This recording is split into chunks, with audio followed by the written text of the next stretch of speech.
Okay, this is testing the stereo microphone.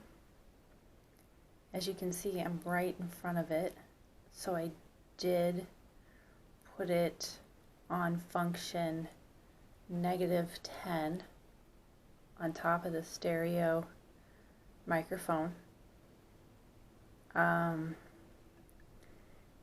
We'll see how this comes out. I'm now going to switch it to normal mode on top of the stereo microphone, and we'll see what that does, if it makes a difference or if I'm too close. I'm not getting my full head in here because I need to do my hair.